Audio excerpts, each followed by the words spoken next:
Salut à tutti, donc nous voici pour ce sixième débat.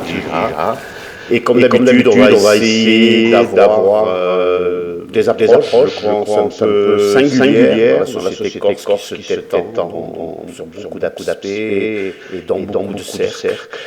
Eh bien, nous, on va parler. J'ai demandé, donc, puisque j'organise j'anime cette émission, à deux cofondateurs, parmi d'ailleurs les plus connus, d'être à mes côtés. Et nous allons parler de pas mal de sujets, et en particulier d'initiatives que nous sommes en train de prendre. Alors sans plus tarder, je vais les mettre en lien. Voici Vincent Carlotti, salut Vincent. Salut. Et Jean-François Bernardini. Jean-François, salut. Bonsoir à toutes et à tous. Bonsoir. Ok. Alors on va parler bien sûr de la situation actuelle, de tous nos projets, de faire un bilan un peu de notre action. Mais il y a un sujet qu'on va aborder tout de suite, puisque c'est une initiative récente que vous venons lancer, c'est une grande pétition. Alors, pour en parler, je vais prendre la première question. Il y a pas mal de questions qui nous sont parvenues. Il y en a une qui pose la question, d'ailleurs une d'Evelyne Chantal Biolkin, qui l'a faite sur Facebook. Elle dit « Croyez-vous encore qu'une pétition, même avec des milliers de signatures, fera avancer le système entretenu par le gouvernement? Pourquoi a-t-on perdu tout droit? La pandémie nous a ouvert les yeux sur l'incompétence de ces gens que le peuple paie, destruction du patrimoine, des gens du service social, du service hospitalier. Que faut-il d'autre? Stopper ces promotions, refaire des lois et composer une élite citoyenne. » Donc, c'est un peu le problème qui est posé, la question de fond qui est posée. Alors, Jean-François, tu lâches à Barreau, là. Ouais.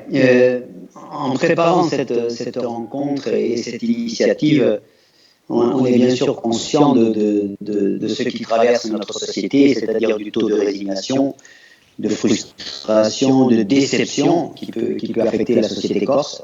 Il y a de quoi quand on a parcouru un peu le livre Juge en Corse, le limogeage expéditif d'un directeur régional de la police judiciaire et de ses collaborateurs, le numéro 3 de la police judiciaire d'Ajaccio qui serait également visé par une procédure disciplinaire. Bref, les préfets qui partent après 5 mois, les films sur Arte, et puis récemment encore, l'incroyable proximité entre un général de gendarmerie, ancien patron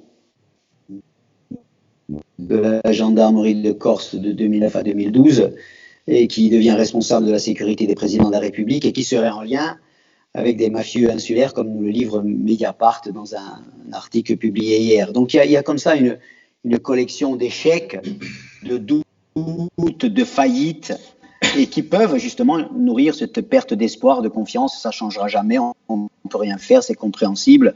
C'est un combat perdu d'avance, et avec une pétition, bien évidemment. Mais notre devoir de citoyen, c'est également d'être conscient d'une collection immense, d'une communauté invisible de gens qui sont des gens honnêtes, debout. On pourrait faire une liste remarquable comme ça de citoyens, de juges, d'élus, de procureurs, de juristes, d'experts, d'avocats et d'autres, des milliers de citoyens qui ont envie justement que ça change, que la justice nous a rendu. Il y a d'ailleurs des citoyens d'autres pays qui nous donnent l'exemple, en Italie, où ce sont des curés qui ont été les premiers révoltés, des habitants de Naples, qui font la garde contre les mafieux qui renversent des poubelles dans les rues, etc. Et donc, oui, on peut se sentir impuissant, incompétent face à la criminalité, qui prospère, qui triomphe d'une certaine manière. Mais la première insolence, c'est d'abord bien sûr cette colère, et la première désobéissance, c'est jeter en pâture sur ce postulat d'abord que la société corse est confortablement mafio-compatible, mafio-tolérante, mais la première désobéissance, c'est croire justement que la Corse, elle est capable, elle est motivée, elle est mobilisée pour ce combat essentiel. Sauf que ce combat-là, on ne sait toujours pas par quel petit bout le prendre. Et nous aussi, bien sûr, nous sommes impatients, nous trouvons que, nous voyons aussi que la société corse, elle souffre, etc. Mais nous voulons commencer par un petit bout. Et ce petit bout-là, ce petit pas, c'est celui qui présenterait le moins d'obstacles possible pour que chacun puisse participer. Le peuple, la force du nombre. Gagner ceux qui ont peur et à juste titre, et qui se disent « ce n'est pas mon affaire, je ne suis pas concerné ». Car sans le peuple, il faut bien qu'on soit conscient, il n'y aura pas de victoire contre la mafia. Et donc, il n'y a pas ici, comme ailleurs, de lutte anti-mafia par procuration, par incantation ou par décret. Alors, une pétition, ce n'est qu'un clic, bien sûr, mais ce n'est pas un clic en vain. Pour faire entendre, justement, la vérité qui est portée par 98% des gens, des familles qui veulent vivre en paix, etc. Donc, nous, on n'a pas peur de sembler ridicule. On n'a pas peur d'être modeste. Et je comprends les impatients qui nous disent « Vous pensez qu'une pétition… non, que ça ne changera pas avec une pétition. » Mais nous préférons être ridicules en faisant un pas plutôt que débattre sans combattre. Donc, nous voulons proposer le premier maillon d'une victoire face à la criminalité. Et notre rêve, ça pourrait commencer par ça. Imaginez que chacun de nous dise à l'autre « Et toi, tu as signé cette pétition ? Et toi, le maire pour qui j'ai voté ? Tu as voté, et toi, mon député pour qui je vote ? Et toi, etc. » Tout en comprenant que c'est modeste. Mais il y a une conviction qui nous guide. Les citoyens veulent voir triompher le bien commun. On veut cette loi. Donc, nous avons lancé cette pétition.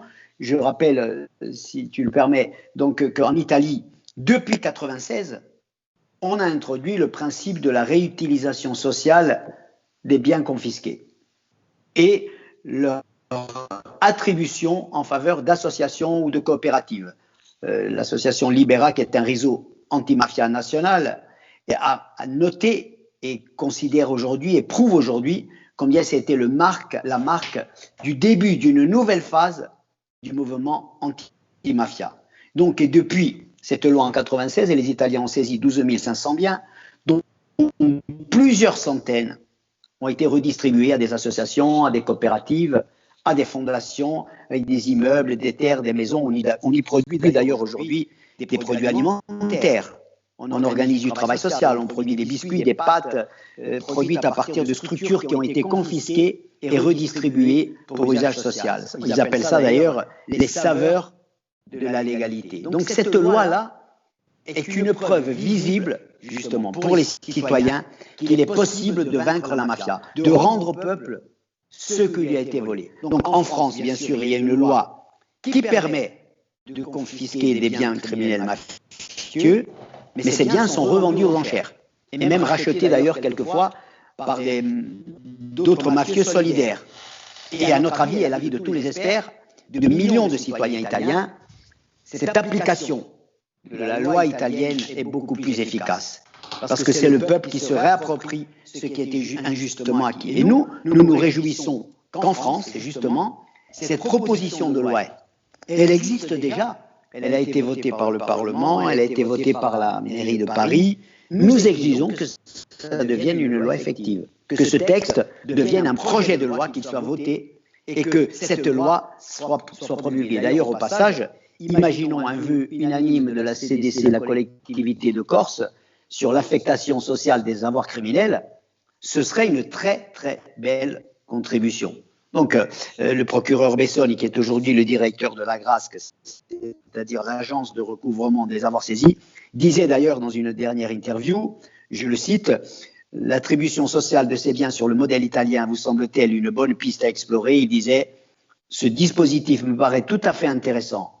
Je note qu'une proposition de loi a été déposée en ce sens en début d'année pour introduire cette disposition dans le droit français. En Italie, notamment dans les zones où la criminalité organisée est la plus forte, cela envoie un message important à la population. La mafia ne pouvait pas vivre, elle vous vole. Nous arrêtons ces hommes, nous leur saisissons leur patrimoine et nous vous le rendons. Ce principe me semble être particulièrement vertueux. » Ça veut dire donc, cette pétition, il y a une preuve publique qui est faite en Italie, il y a des experts français qui nous disent qu'elle est extrêmement importante, et pour accélérer ce processus, on a lancé cette pétition sur le site Avaaz, qui est la plus grande plateforme de mobilisation citoyenne. Avaaz en indien, ça veut dire la voix, le cri. Et là, à cette occasion, ça peut être la Corse qui se connecte avec un mouvement citoyen beaucoup plus large. Donc, on a envoyé aujourd'hui cette pétition aux maires de Corse, à tous les maires de Corse, à tous les députés de Corse, à tous les sénateurs, et on est très impatients de voir quelle en sera la résonance, le clic qu'ils feront ou qu'ils ne feront pas. Il a un sens là.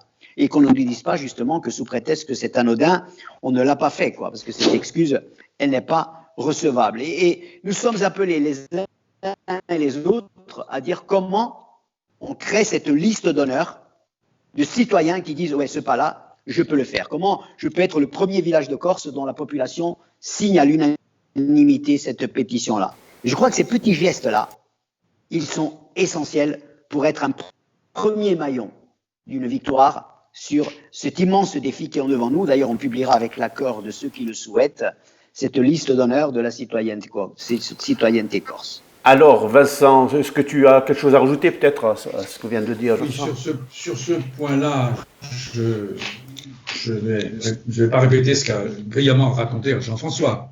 Je vais simplement répondre à cette jeune femme qui se pose des questions. La mafia, ce n'est pas une entité qui est en lévitation sur la société. Elle est dans la société. Et d'une certaine façon, elle est la société. Il ne faut pas se faire d'illusions. Nous sommes, d'une façon ou d'une autre, partie prenante de cette affaire de mafieux. Complaisant, appelez ça comme vous voulez. Bon. Ça veut dire qu'elle ne pourrait être éradiquée que si nous décidons qu'on n'en veut plus dans la société. Chacun d'entre nous dit « j'en veux plus ». La mafia sicilienne a commencé à reculer quand les palermitains ont défilé massivement dans les rues. Pas avant. Et elle n'a cessé de régresser. Elle est encore puissante, mais elle n'a cessé de régresser. Elle est encore puissante dans d'autres sections de l'Italie. Elle est puissante en France, même si en France, un déni d'État extrêmement important fait qu'on ne la reconnaît pas. Vous savez, pour la France, pour les intellectuels français, la mafia, c'est bon pour les Italiens, pas pour nous. Or, la mafia, c'est également chez nous, elle est extrêmement implantée, elle fait du business, elle est instrumentalisée par des puissances financières, elle instrumentalise même des élus, et on n'arrivera pas à l'éradiquer si on n'a pas dans la population un écho suffisant. C'est l'objectif que nous poursuivons depuis le début, puisque nous avons commencé, malheureusement, le Covid a interrompu, à en faire encore des réunions publiques. C'est-à-dire qu'on s'adressait à la population pour lui dire on va vous parler de la mafia, personne n'en parle, on va vous en parler. Et on va vous demander de réagir. Et les réactions étaient dans l'ensemble assez positives, autant que je me rappelle. Bon. Alors pour conclure là-dessus, c'est faux de penser que cette initiative est. Jean-François disait peut-être que ça ne sert pas à grand-chose, mais on l'a fait. Non, c'est extrêmement important. Tous les gestes que l'on peut faire pour que dans la population, il y ait une prise de conscience suffisante, sont les gestes importants. On n'éradiquera pas la mafia si chacun d'entre nous n'est pas conscient qu'il faut d'abord l'éradiquer de notre conscience, corse, et deuxièmement, qu'elle est dans la proximité, elle est près de chez nous. Il y a des amis, nous avons des amis qui sont probablement dans cette affaire. Et il va falloir rompre ça. Mais mon père disait... Les parents, c'est un peu comme les dents. Les amis, c'est un peu comme les dents. Quand il faut les arracher, ça fait mal. Ben, il va falloir arracher quelques-uns de nos amis et ça va faire mal, mais c'est le prix à payer. Je voulais... Ouais. Oui, vas-y, je t'en prie.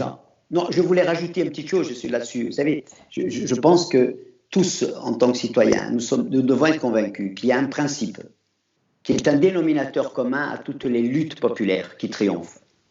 Voyez grand, mais commencez petit. Voyez grand, mais commencez petit. Quel que soit le combat fondamental que l'on mène, il est impératif de commencer par quelque chose qui soit accessible, qui puisse être adopté par chacun, par le plus grand nombre, qui ne soit pas soumis à des controverses, à des doutes, à chacun, par un petit pas auquel chacun ne pourrait manquer de s'associer. Et donc, une grande partie de la réussite d'un mouvement populaire dépend justement de la bataille qu'on choisit de mener. On pourrait rêver de renverser la mafia en 24 heures. Oui, c'est possible. On peut le rêver. Mais si on veut le réaliser, il faut qu'on comprenne aussi qu'on ait une compréhension, juste compréhension de l'ennemi qui est en face. Donc, il faut qu'on ait l'audace d'être modeste au début. Il s'agit de mobiliser une société. Et donc, on a autour de nous des alliés. On en découvre tous les jours. Et je disais tout à l'heure, quand Bessone dit à mafia, on ti va mica gampartaruba. Et donc, c'est ça. Et donc, cette liste d'honneur dont nous avons parlé, elle est essentielle. Voir que les avoirs criminels peuvent être réutilisés pour le bien commun, au service du bien commun. Et c'est le message de la pétition, c'est ça. Si toi, tu ne t'impliques pas, on avancera beaucoup moins vite. C'est pas un match à la télé, quoi. Et le prix de la lutte, il baissera si nous sommes ensemble, si nous sommes nombreux. Tous les grands mouvements populaires commencent comme cela. Je fais une petite parenthèse qui va ravir Léo, j'imagine. Il vous parlera tout à l'heure de l'appel de fonds que nous avons lancé. Nous avons besoin de fonds. Nous avons d'adhérents, mais nous avons des actions à mener, des avocats à payer, et il faut de l'argent. Et donc tout à l'heure, on vous lancera probablement encore une fois un appel de fonds. Mais au fond, si parmi les biens mafieux qui seront saisis, quelques-uns revenaient à notre association, ça serait extraordinaire, je veux dire, comme victoire. Hein. Le fait de dire, voilà des mafieux dont on saisit les biens, et une partie des biens est raisonnée à une lutte anti-mafia. Voilà, je voulais faire une parenthèse pour montrer combien ça peut être important de restituer aux associations qui travaillent dans le domaine social et sociétal les biens mafieux. Alors, je veux reprendre un peu la main pour dire que, évidemment, je souscris totalement et que je rejoins en particulier la difficulté qu'on a souvent, il faut bien le reconnaître, de faire comprendre qu'on ne peut pas penser qu'il y a de grands soirs ou qu'il y a des choses qui peuvent bouleverser tout. C'est un combat difficile que le combat contre la mafia, risqué, on s'en est rendu compte même récemment, mais il demande beaucoup d'intelligence et beaucoup d'abnégation. Et c'est vrai que je rejoins cet appel que lançait Jean-François au départ, c'est qu'il faut absolument plus d'investissement citoyen dans la société corse, parce que autrement, je crois que l'avenir de nos enfants collectif sera, et le nôtre, et le devenir collectif de la Corse sera compromis. Il faut beaucoup plus, et peut-être que ne pas oser faire un clic pour soutenir, ou ne pas y penser, etc., ou ne pas donner 10 euros ou 20 euros pour pouvoir aider à ce que des messages comme celui soient diffusés, c'est quand même à la portée de beaucoup de personnes, et il ne suffit plus maintenant de liker, ou il ne suffit pas non plus de commenter, il faut agir, et c'est une façon d'agir. Alors, comme on est limité aussi par la situation sanitaire, il était certain que sur les réseaux sociaux, nous essayons d'être les plus efficaces possibles. Je crois qu'on va passer à une autre question d'ailleurs qui permet d'aborder un autre thème. Enfin, tout est lié évidemment, mais cette autre question, elle est, voilà, je crois que je vais l'afficher. C'est une question donc de Lydia Lombard. Je vais la prendre et la lire. Hein, voilà pour ceux qui ne peuvent pas le lire bien. Que penser de cet enchevêtrement d'informations selon lesquelles il y aurait des liens entre la police, la gendarmerie et le grand banditisme? Dernier en date, Germane et Lavergne. Alors, Lavergne, je crois que, Vincent, je te laisserai la parole, c'est pour présenter qui est Lavergne, ce grand officier de gendarmerie. Comment avancer si de telles complicités existent? Journaux, police, gendarmerie, politique, les dés sont pipés partout. Que peut faire le collectif face à ce mur? Je me permettrai de commenter cette question de manière très brève en disant que c'est une sacrée bonne question, très très très pertinente, mais je te laisse la parole. Ça. D'abord, effectivement, malheureusement ça existe, c'est-à-dire qu'il y a ce qu'on appelle nous la porosité qui existe. La mafia ne peut pas exister toute seule, encore une fois, elle n'est pas en lévitation, elle est dans la société. Donc elle a besoin dans la société de gens complaisants au mieux, ou complices au pire. Et il y a effectivement, d'ailleurs, je vais vous dire qu'à mon avis, pourquoi. J'ai vécu quand je travaillais pour Anticorps, maintenant j'ai terminé depuis 2 ans parce que je suis trop éloigné de la Corse maintenant.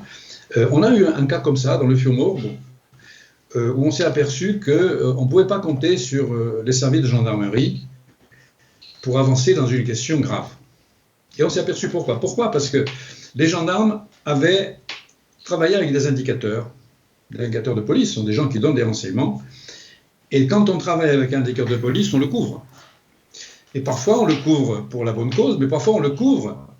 Et malheureusement, ça crée plus d'inconvénients que d'avantages. C'est un petit peu ce qui se passe aujourd'hui, il n'y a pas qu'en Corse, hein, dans l'ensemble de la police nationale. Il y a quelque temps, un policier célèbre, un grand flic, comme on l'appelle, de la région lyonnaise, a été convaincu d'accepter des cadeaux des trafiquants de drogue. Je ne sais pas si vous vous rappelez, il y a eu un grand procès. Donc ça arrive. Bon. Malheureusement, quand nous sommes une société comme la nôtre, une société extrêmement fermée, ça peut être extrêmement grave. Le cas de ce général, je ne sais pas si ce général est coupable. S'il y a une action judiciaire, on le saura. Le problème, c'est qu'il n'y aura pas d'action judiciaire parce qu'on n'a pas l'instrument de base qu'il faudrait pour cela, c'est-à-dire dans le code pénal, un délit d'association mafieuse. Parce que si on avait un délit d'association mafieuse, tout ce genre de faits qu'on peut reprocher à ce général quand il était en Corse, il était colonel de gendarmerie, on peut difficilement les poursuivre. Maintenant, on pourrait les poursuivre, puisque les dispositions actuelles du code pénal italien permettent de considérer que quand on a des amis mafieux, eh ben, quelque part, on doit être interrogé aussi, alors qu'aujourd'hui, si on l'interrogeait, il dirait, mais comment me soupçonner un homme comme moi? Voilà. Donc ça veut dire que le fait qu'il y ait une porosité importante entre les services de l'État, il n'y a pas que les services de l'État. Je vais vous donner un autre exemple. Vous avez tous entendu parler des fraudes aux primes européennes sur l'élevage en Corse. Bon. Eh bien, on s'est aperçu en enquêtant là-dessus, toujours dans le cadre d'Anticor à l'époque, que l'État, par le biais des services concernés, était complice de la fraude, par faiblesse, par opportunisme. Ça veut dire que chaque fois qu'il y a un fait de détournement de fonds publics, soit à usage mafieux, soit pour un autre usage, et qu'il trouve des complicités dans les services de l'État, que ce soit la police, la justice ou d'autres, parce que malheureusement, il peut y en avoir dans les services de l'urbanisme. Quand un service de l'urbanisme écrase, comme on dit, sur un permis de conduire litigieux, il se rend complice d'une action qui peut être extrêmement grave. Voilà. Donc, il ne faut pas être étonné. Alors, quels sont les instruments pour lutter contre ça? D'abord, la prise de conscience des citoyens qui se révoltent et qui le disent, soit en saisissant le procureur. Quand on constate qu'il y a quelque part une anomalie dans le comportement d'un service de l'État, il y a ce qu'on appelle un article 40 du Code pénal qui permet de saisir directement le procureur. On peut le faire même directement, je veux dire. Par l'intermédiaire d'un avocat.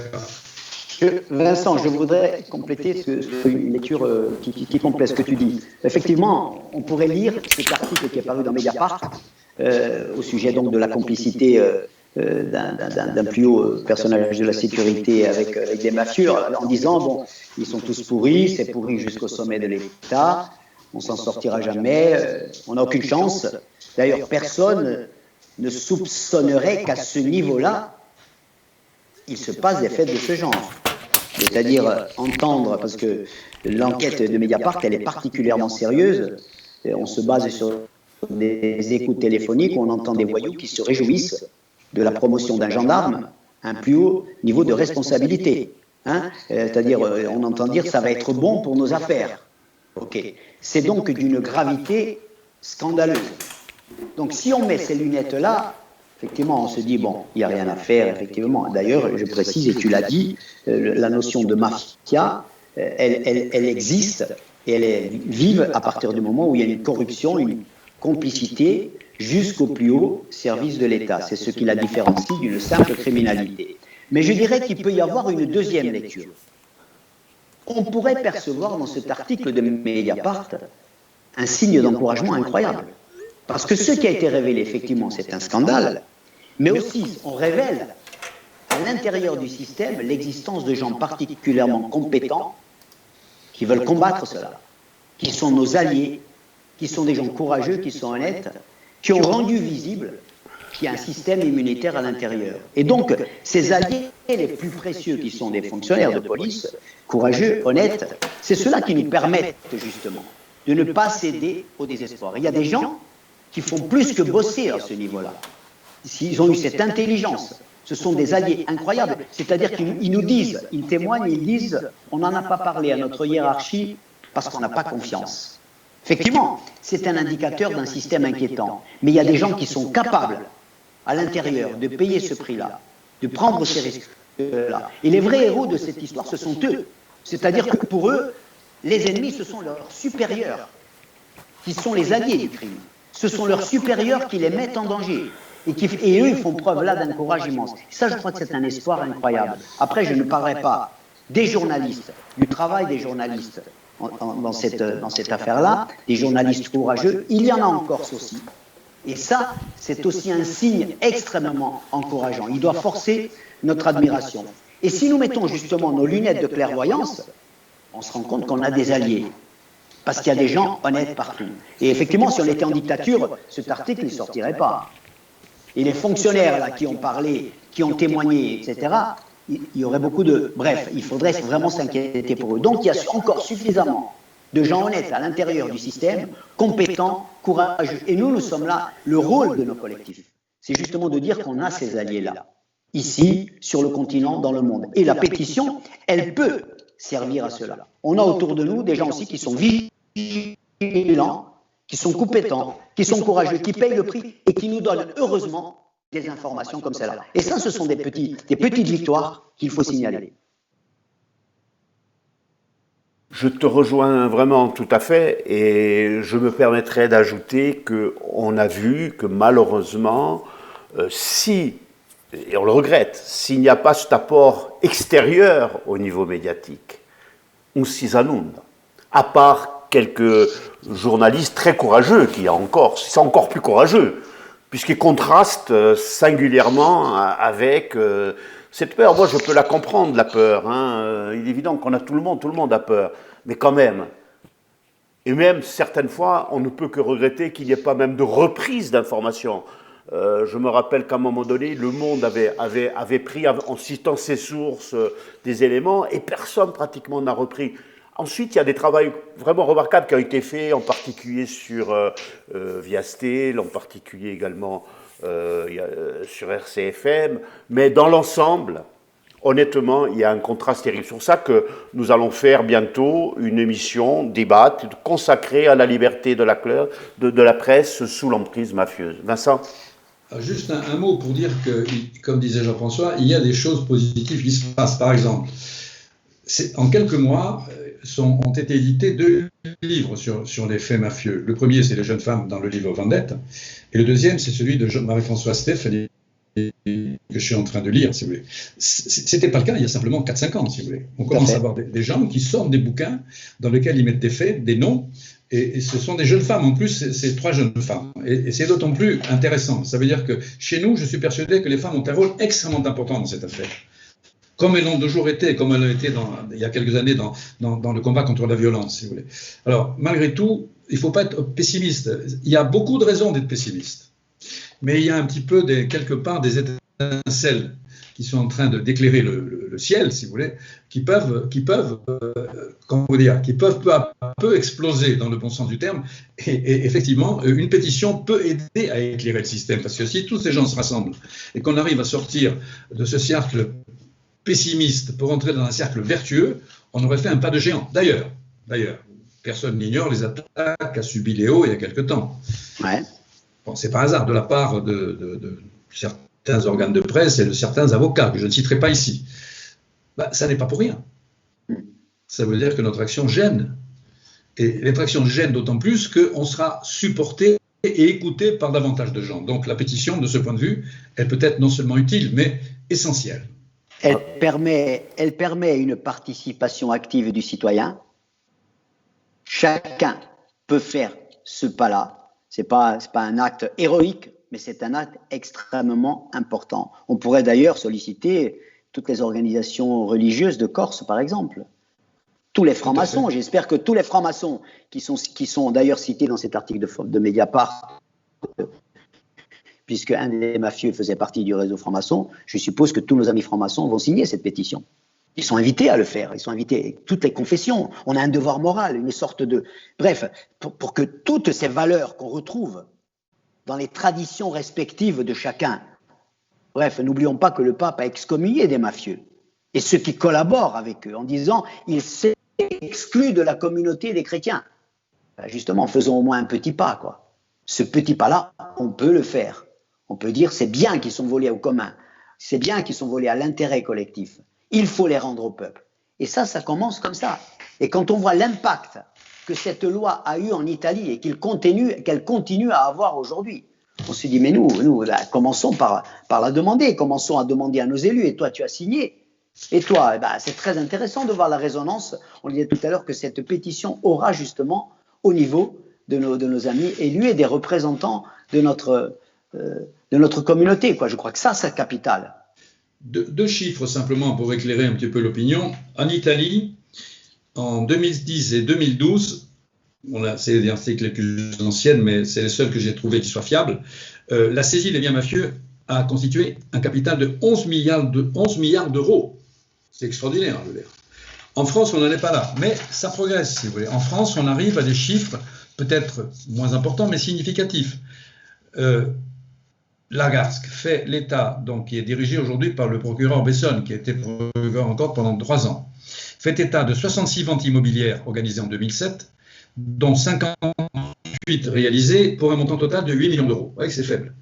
Mais les voitures de luxe, les villas, l'argent liquide, etc., 800 millions d'immeubles ont été saisis lors d'enquêtes qui sont jugées, 5100 biens mobiliers, depuis les caves à vin jusqu'aux bijoux en passant par les bateaux, 67 millions d'euros en liquide, 67 millions d'euros liquide, et 111 millions d'avoirs bancaires. Ça veut dire que on commence à voir en France l'émergence d'un pactole. Alors aujourd'hui, ce pactole, où est-ce qu'il va? Il va dans les caisses de l'État.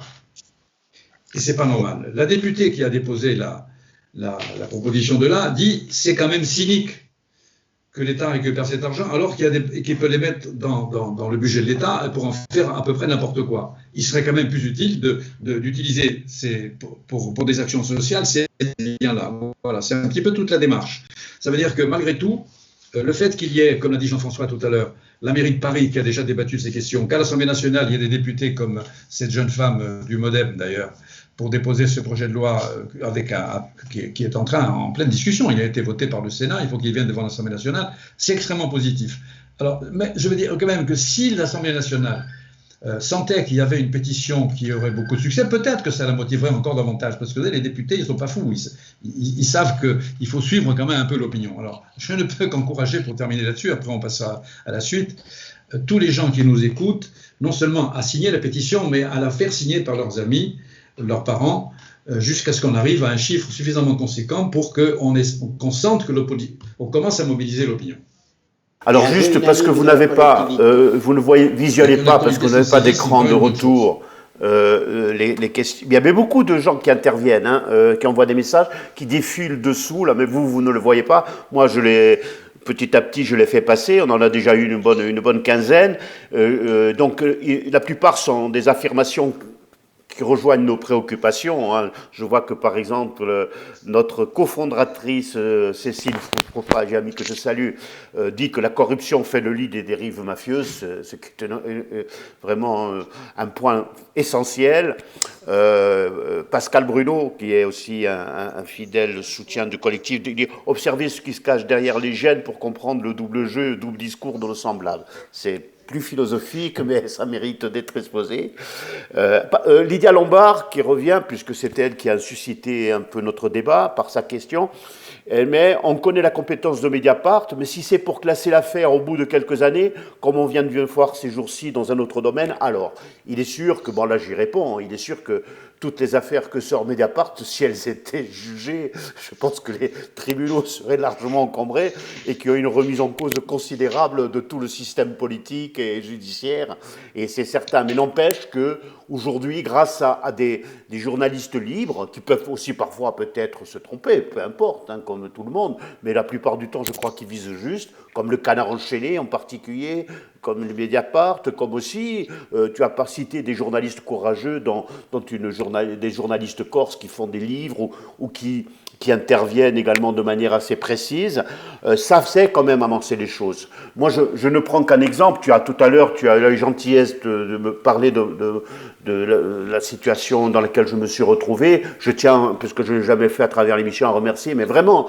quand je dis des centaines, c'est vraiment des centaines de personnes qui m'ont adressé des messages. Mais ce qui a été surtout remarquable, c'est l'approche qui a changé par rapport à la réalité, en particulier de certains organes de presse. Parce qu'on se rend compte véritablement que les rapports de force écrasent tout dans ce pays. Et font taire les uns, ligotent les autres. Et donc on voit très bien cette complicité passive, c'est terrible. C'est terrible à mon sens, parce qu'elle permet justement, par cette forme de collaboration, au sens le plus soft du terme, elle permet, il faut bien le dire, à certains intérêts mafieux d'être beaucoup plus tranquilles. On voit bien l'intérêt de notre collectif. Tout ce que nous disons, que nous sommes en train de dire là, c'est autour de ça que se situent aujourd'hui les débats. Donc il faut continuer comme ça. Nous, on prend nos responsabilités, mais il faut qu'on ne soit pas uniquement à les prendre pour ne pas aller de manière concrète, et ça me permet cette transition de revenir au dernier point qu'on voudrait évoquer, le dernier chapitre, après on répondra bien sûr à d'autres questions, c'est celui de l'objectif du collectif. Alors, à ce sujet, il y a une question d'Hugo Pandolf, que je vais mettre d'ailleurs en évidence. Je vais me mettre là comme ça, et je vais la mettre en évidence, je vais la retrouver, la voici. Donc une question d'Hugo Pandolf qui dit, donc je vais être obligé de la reprendre, moi je ne lis pas assez sur le truc. Les paroles, les témoignages, les ressentis recueillis depuis l'existence du collectif sont des armes, comme le dit très bien Jean-François Bernardini. Pourquoi tarder à les exploiter de manière sécurisée et régulière dans le site du collectif? Ça, c'est une proposition, voilà, qui est très constructive, qui nous amène à nous poser la question de fond de comment on fait. Parce que je peux assurer à Hugo Pandolf que ce débat, nous l'avons au niveau de ceux qui sont un peu à l'initiative, de ceux qui rejoignent, nous l'avons. Alors peut-être, Vincent, si tu peux reprendre un peu, peut-être pour répondre, ou Jean-François, un des deux, sur cette exigence que nous avons et cette ardente nécessité de pallier à cette insuffisance. D'ailleurs, c'est le débat que nous avons autour de l'émission, hein. Cette émission, elle a un sens parce qu'elle comble un vide. Elle comble un vide. Hein. Voilà. Je crois que parmi les discussions qu'on a quand on se réunit virtuellement, malheureusement pour le moment, ensemble, parmi les discussions, il y en a une qui ressort régulièrement, c'est celle que vient de citer Léo. Comment arriver à communiquer un peu mieux un petit peu tout ce qu'on fait? Et l'idée, sans trahir de secret, l'idée qu'on a, c'est de dire pourquoi on ne ferait pas, nous également, une web TV, comme on dit. C'est-à-dire qu'on ne fasse pas des émissions régulières sur des sujets qui touchent à nos préoccupations, de manière à ce que, en invitant des gens, bien entendu, parce qu'il y a beaucoup de gens qui ont envie de parler de ça. Alors, jusqu'à présent, ils nous parlaient à travers les réunions publiques, ils ne peuvent plus s'exprimer à travers les réunions publiques. Peut-être qu'on peut les faire s'exprimer, à condition qu'ils aient le courage de le faire, à visage découvert, naturellement, parce que nous travaillons à visage découvert. Voilà, de manière à ce que, malgré tout, il y ait une parole qui sorte, qui soit une parole crue, probablement, parfois brutale. On a, par exemple, avec les élus, nos élus, qu'on aime bien, on a tous beaucoup de sympathie pour nos élus, mais on a parfois on se frite, comme on dit, hein. On se frite. Pourquoi? Parce qu'on a le sentiment que ça bouge pas assez. Par exemple, quand Jean-François dit il serait bon, malgré tout, qu'il y ait une unanimité à l'Assemblée de Corse pour la proposition que nous faisons. Mais la question que je peux poser, c'est pourquoi ils l'ont pas fait avant? Pas à peine nous attendre. Ça veut dire quoi? Ça veut dire que on sent que nos élus ne sont pas assez motivés.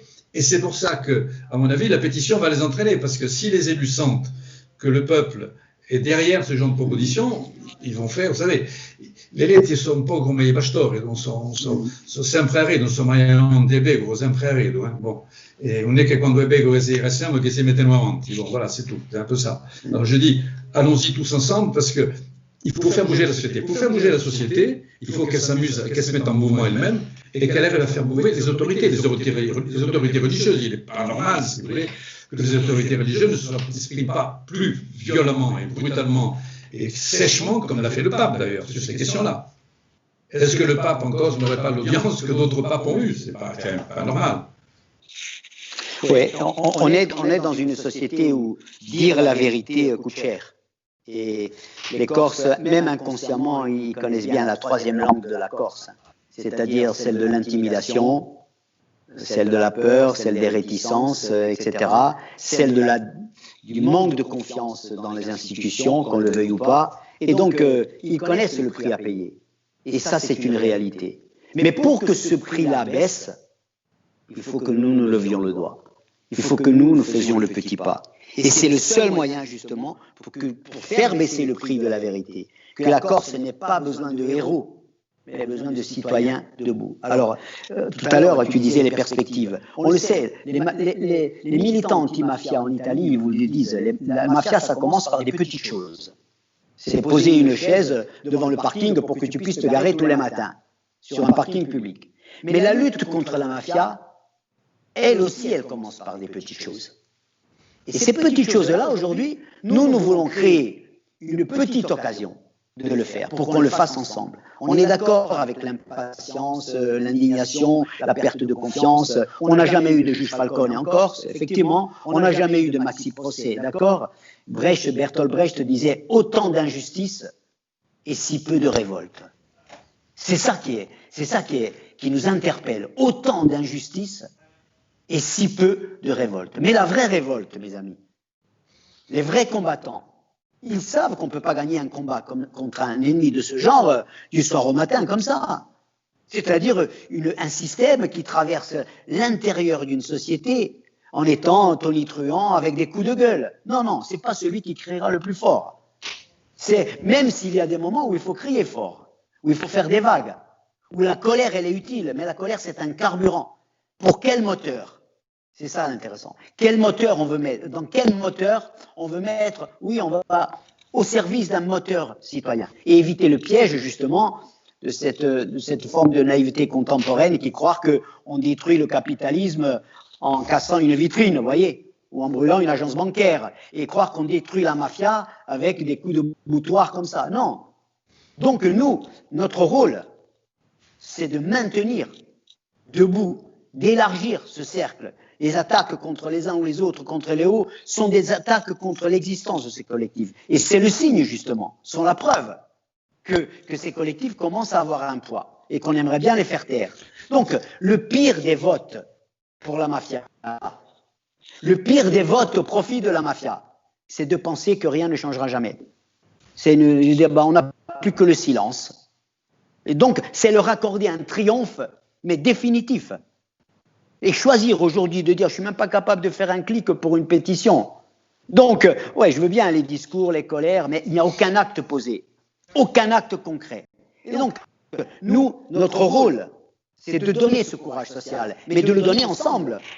On va le porter ensemble, ce courage social. Et effectivement, c'est peut être désespérant d'être dans un peuple, dans une société qui ne fait plus confiance qu'au silence. Il faut se taire.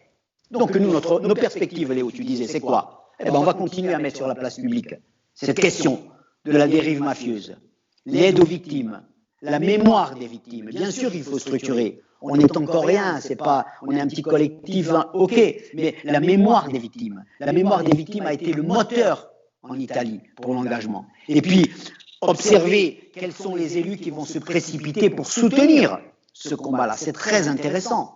Être conscient, surtout que quand la mafia ne tue pas, c'est qu'elle prospère, c'est qu'elle intimide. Moins de violence, mais plus de corruption. Moins de violence, mais plus de corrompus, plus de marchés. Et la crise du Covid-19, elle ne fait que ça. Donc, voilà, nous, on a créé ce courage social-là. Et ce courage, on a besoin de le porter ensemble. C'est pas nous, il n'y a pas de héros dans ce collectif. Donc, et ceux qui nous disent ça sert à rien, reparlons-nous dans 5 ans. On verra qu'est-ce qui fait avancer les choses. Celui qui fait les petits pas ou celui qui mène la lutte anti-mafia sur son canapé en regardant le match à la télé. Donc on peut gagner, mais on peut gagner avec ce courage social qu'on doit nourrir ensemble. Je vais terminer là-dessus en rappelant 2 choses. La première, c'est que on dit souvent il ne tue plus, il y a eu des meurtres, il ne tue plus, ça va mieux. Non, c'est quand la mafia ne tue plus qu'elle est dangereuse. Ouais. Ça veut dire qu'elle est moins visible, mais ce comme i bombi, travaillent nous autres. Un deuxième aspect que je voudrais souligner, c'est un ami américain m'a envoyé il y a quelque temps, au moment de l'affaire qui a défrayé la chronique aux États-Unis de ce policier qui a étranglé un noir tranquillement en s'agenouillant sur son cou, m'a envoyé une vidéo qui rappelait, c'est l'histoire d'une femme noire du sud de Géorgie qui luttait à l'époque des luttes pour les droits civiques. On a à peu près le même combat, droits civiques, reconquérir nos droits pour s'exprimer. Et elle a lutté comment? Elle venait s'asseoir tranquillement tous les jours sur un bus qui était interdit aux Noirs. Elle se faisait insulter, etc. Jusqu'au moment où, ma foi, une deuxième est venue avec elle, si vous voulez. Donc cette femme, très simplement, elle a mené un combat que Jean-François doit aimer, c'est les droits civiques avec la non-violence en même temps. Oui, alors, c'est un peu la même chose. C'est-à-dire, on peut se battre dans nos petits coins, chacun d'entre nous, simplement en s'opposant, mais on peut s'opposer, comme tu dis, en mettant une chaise sur un parking. L'opposition, c'est pas une position frontale avec une mitraillette ou en défilant massivement, c'est aussi des petits gestes. C'est-à-dire, moi, je suis plus d'accord. On dit à you, terminé, passe. Voilà. Et chacun d'entre nous, cette pétition invite chacun d'entre nous à le faire, avec nous, avec un clic. Un simple petit clic, c'est déjà une façon de s'opposer. Et vous savez, Léo, j'espère ne pas te couper la parole, il y a quand même des choses qui doivent nous conforter. Actuellement, il y a un immense procès international qui se déroule en Italie. Il y a un procureur qui s'appelle Nicola Gratteri, qui a vécu 30 ans sous protection policière.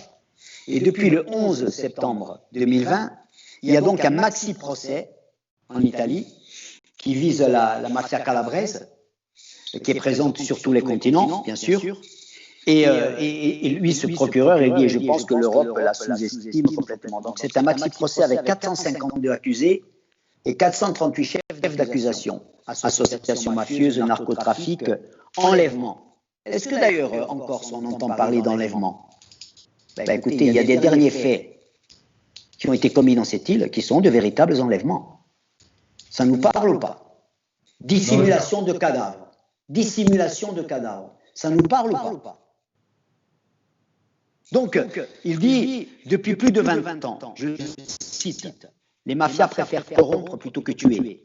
La société est plus perméable, elle a moins de sens éthique, particulièrement durant la période de crise, comme celle du Covid-19. En échange de 5 000 €, quelqu'un signera le document officiel qu'il ne devrait pas signer. Tel est le saut qualitatif.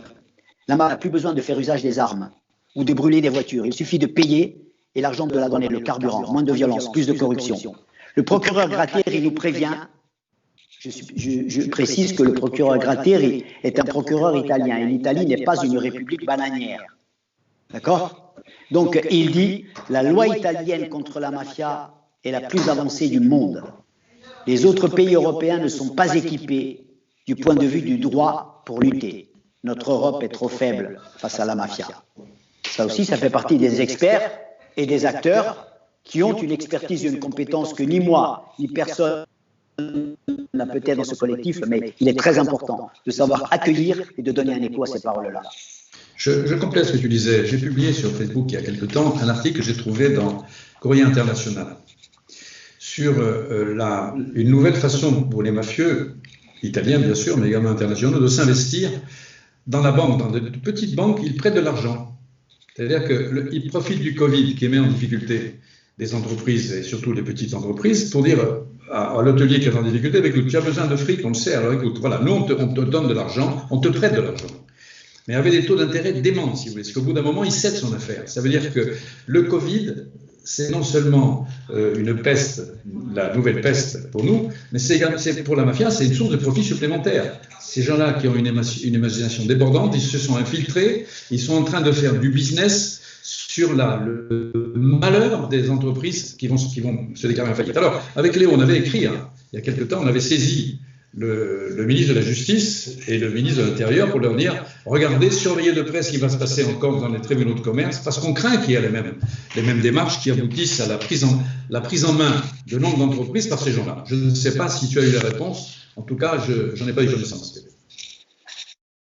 C'est nous qui avons écrit collectivement le collectif, non qu'on n'en a pas reçu, pas à mon sens, ce qui ne m'étonne pas. Je pense que l'État, actuellement, selon beaucoup d'impressions que nous pouvons avoir à travers le contact que nous avons à travers ses représentants, y compris du plus haut niveau, sont une fois de plus dans une situation, une parenthèse curieuse. On voit par exemple un procureur général qui reçoit le collectif, qui, lorsqu'il parle avec le collectif, paraît déterminé pour voir la gravité de la situation autre, et lorsqu'il parle à la presse, en l'occurrence au Monde, M. Fan, il dit il n'y a pas véritablement de mafia, parce qu'en Corse, vous savez, c'est toujours la même chose. On dit que la mafia, ça ne peut être que la mafia sicilienne, hiérarchisée. Un des noms, hiérarchie, un cineboese. En France, monsieur, on a un mexicain.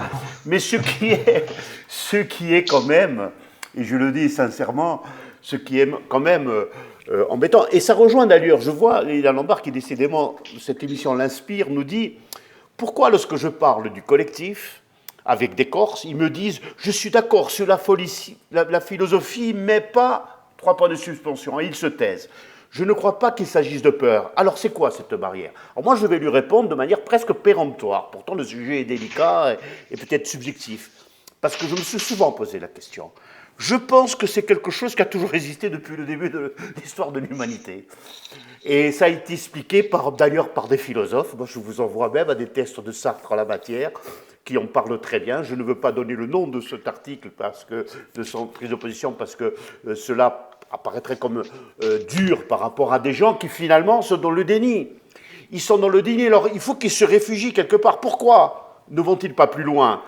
Parce qu'il y a une appréhension, et on le comprend, et nous on ne va pas culpabiliser, on ne va pas dire non, il m'ouvre, tu vois, il y a qui, non.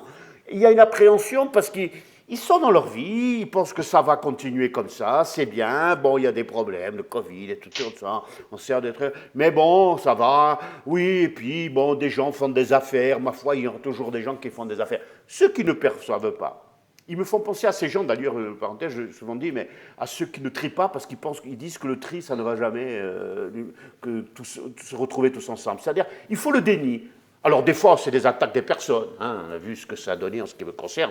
Moi, je dis toujours à dire aux personnes, si c'est que ça le seul problème, mais alors, je suis tranquille. Parce que si moi, je suis comme vous présentez, ou moi ou d'autres, hein, etc., est-ce que le problème, il existe toujours, qui que je sois? Est-ce qu'il y a toujours ou pas le problème? Donc, est-ce que le problème, c'est moi ou c'est autre chose? Je parle de moi comme je peux parler d'autres, mais d'autres, je ne me permets pas d'en parler. J'ai vu d'ailleurs des attaques souvent, bloquant, mais sur des personnes du collectif qui salissent et qui perpètrent chaque fois les mêmes rituels pour salir les gens. Nous ne sommes pas des chevaliers blancs, nous ne sommes pas des gens au-dessus de la mêlée, nous sommes des citoyens qui prenons nos responsabilités en parlant contre quelque chose qui se passe. Et Lydia, je tiens à vous dire, si les gens disent qu'ils sont d'accord sur la philosophie, nous avons déjà gagné. Est-ce que vous avez, et je vous interpelle, Vincent, et donc François, est-ce que vous avez déjà vu une personne qui a discuté avec vous, qui vous a dit « vous avez tort » ? Moi, j'en ai jamais rencontré. Jamais. Jamais. Alors, peut-être qu'ils ont peur de nous dire ça, mais enfin, on fait moins peur que la mafia quand même. Hein. Donc, la question, elle est simple, c'est un problème de conscience citoyenne. Nous, notre rôle, c'est de faire en sorte qu'on soit de plus en plus nombreux pour que de plus en plus de gens s'expriment. Voilà, c'est un peu ce que je ressens. Je ne sais pas si ça rejoint vos propres analyses, mais moi, je le vois vraiment comme ça. Vraiment, de manière très sincère, je le vois comme ça. Écoute, ouais, je crois qu'il faut qu'on prenne la mesure des déceptions qui se sont sédimentées dans cette société au sujet justement du combat contre la criminalité, les effets d'annonce. Voilà, par exemple, il y a 11 ans, la commission violence de la CDC. Par exemple, bon, on vend aux Corses un certain nombre d'illusions, de baudruches. Oh, c'est bon, on a trouvé, on voit, bon, et tout ça ne fonctionne pas. Donc toute cette déception, cette défiance vis-à-vis du système. Hein. Un ministre qui vient dire ici, qui tue en Corse, ce sont les Corses. Si vous témoignez, vous êtes protégé jusqu'au procès. Après, c'est à vous de voir. Et moi, je comprends parfaitement que les gens soient dans des réticences, et dans des peurs, et dans des méfiances, et dans des incertitudes, et dans le silence. Tu ne fais plus confiance qu'au silence. Sauf que le silence, c'est le triomphe de la mafia et de la criminalité. Donc il faut sortir de cette impasse. Et comment on va en sortir? Malheur au peuple qui a besoin de héros. On va en sortir ensemble. On va en sortir en faisant les uns et les autres des petits gestes qui nous permettent de dire mais on est les plus nombreux. On a avec nous la force du nombre. Et dans une lutte citoyenne, je dirais dans une lutte non violente, la force de l'opinion, la force du nombre est la force tellurique, est la force essentielle. Donc si nous avons nous un petit rôle, c'est d'essayer de la mettre en mouvement, d'écrire cette partition-là, d'être un petit espace, un palmoineto, che li cercano i corsi. Un palmoineto, tu peux dire, là quand même ça je peux le faire. Je rappelle pour nos auditeurs la définition du dictionnaire de la mafia que nous avons mis sur notre site. Il ne s'agit pas de la mafia, celle qui correspond à une vision fantasmée qu'on a vue dans les films et ailleurs. Le dictionnaire italien dit « union secrète de personnes de tout grade et de toutes sortes qui s'entraident sans respect pour la loi et la morale ». On est là, l'article de Mediapart,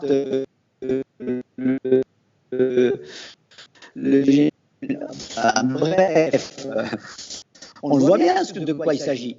Donc, parce qu'il y a des complicités, il y a des porosités, il y a aussi aujourd'hui c'est de dire oui, on peut gagner. Et ce qui menace mon voisin menace mes enfants. Donc, on est dans une croisade longue, on est dans un marathon, mais essayons de trouver quel est le premier maillon d'une victoire. Nous sommes les citoyens d'une démocratie, donc nous sommes une composante de l'État. C'est pas l'État il a. Bref, donc à nous de tout faire que la loi soit adoptée. Et donc voilà, je crois que c'est ce quand on a sorti notre colère, notre indignation, qu'on a lu les articles, les livres, etc. C'est toujours la question qu'est-ce qu'on fait? Alors bien sûr, vous savez, les citoyens allemands face au mur de Berlin, ils avaient la même question que nous. Ils se réunissaient tous les lundis soirs dans des églises à 2, à 10, à 20, en 30. Ils étaient 80 000 à Leipzig en 89. Et le mur de Berlin est tombé sans une goutte de sang. Et donc il faut apprendre ça. C'est apprendre à être ensemble, apprendre à fédérer, apprendre à se mettre l'essentiel qui nous rapproche et sortir de la peur, de ce ghetto, de cette impasse et de cette impuissance dans laquelle nous sommes aujourd'hui. Et à juste titre, elle est compréhensible, la peur. Elle est compréhensible parce que le prix de la vérité est toujours plus élevé dans ce pays. Et donc, et là, c'est le triomphe, non pas des vertueux, mais le triomphe des rusés et des mafieux, bien évidemment. Alors, je voudrais prendre la parole pour revenir, d'abord pour dire que je suis tout à fait d'accord avec Georges Desbros qui nous dit déni ou simplement difficile de quitter sa zone de confort. C'est un peu ce qu'on avait dit. Oui. Tout à fait. Et il y a une question qui nous a été posée, donc que je vais afficher comme tout à l'heure, par Patricia Blanchon. Alors, parce que je fais plusieurs choses en même temps, sachant que le milieu de la justice est décisif pour stopper les mafieux, avec probablement conjointement la police, est-ce qu'encore s'il existe une association de juristes tout à fait honnêtes, car je suppose qu'il en existe, et qui doivent être nombreux, tout le monde n'est pas pourri, qui se regrouperaient pour se serrer les coudes, œuvrer ensemble et dénoncer des usages mafieux autour d'eux, qui de surcroît doivent les toucher aussi. Alors, peut-être un spécialiste de la justice parmi vous qui peut répondre et décorréler. Moi, je préfère ne pas répondre parce que je vais être trop passionné dans ma réponse. Vincent, peut-être. Non, mais c'est un. Non, je n'ai pas connaissance de ce genre d'association. Et à mon avis, il n'y en a pas. Voilà, tout simplement. Voilà, mais l'appel vaut la peine. Mais c'est un appel du pied, oui. Bien évidemment. Mais je voudrais quand même, non pas conclure parce qu'on n'a pas terminé, mais dire que le propos de Jean-François, au final, est très important. On n'en sortira pas si chacun n'a pas confiance que quand il agit, non seulement il se protège lui-même, mais il protège son voisin. Parce que quand on dit que les gens ont peur, ils ont peur pourquoi? Parce qu'ils pensent qu'ils ne seront pas soutenus s'ils se révoltaient vraiment. S'ils disaient je suis dans une emprise dont je veux sortir.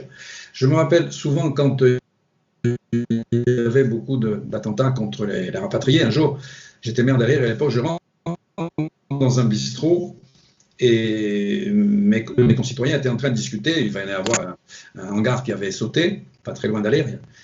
Et la conversation, la personne qui me tournait le dos, tout d'un coup dit « Ba giuntare qualcosa fatto ». Autrement dit, l'accusé n'était pas celui qui avait plastiqué le bien, mais celui qui avait le bien dont on disait, si on lui a fait sauter son bien, qu'il y avait quelque chose à reprocher. Voilà. Donc ça veut dire qu'à partir du moment où on raisonne comme ça, on ne peut pas avancer. Alors, je voudrais... Il y a les criminels et les victimes. Alors attends, et nous, notre problème, c'est d'isoler les criminels. Alors Vincent, je voudrais, parce qu'on a un souci de plus en plus, tout à l'heure on a perdu pendant quelques instants Jean-François, à cette heure-ci, vous savez qu'on est tous pratiquement dans la ruralité, je crois là, ça devient de plus en plus difficile de maintenir. Moi j'ai un petit truc devant moi qui me dit à combien on est actuellement de puissance au niveau d'Internet. Comme je suis à Venaco et que la fibre on ne l'aura pas avant 2023, c'est un peu faiblard, même si je suis sur une 4G assez puissante, et là il y a trop de... Voilà, donc on ne va pas... Trop s'éterniser, je voulais simplement revenir. D'abord, juste un mot, Madeleine Tolly nous demande, merci d'ailleurs, qu'est-ce que j'aurais mieux fait d'éteindre. Je vous soutiens dans ce combat, mais quid de notre jeunesse? Lors d'une réunion de collectif ici à Ajaccio, très peu de ces jeunes dans la salle, comment les sensibiliser? Ouais, ça, on en reviendra. On l'a souvent dit d'ailleurs, ce n'est pas facile de mobiliser la jeunesse et on n'est pas les seuls à avoir ce problème, même si elles semblent se mobiliser de plus en plus pour de nobles causes. On verra bien ce qu'il en sera, mais en tout cas, nous essaierons de faire en sorte que les jeunes, on aimerait bien que les jeunes prennent toutes les places aujourd'hui dans la société. arrêter, parce que ce serait bien.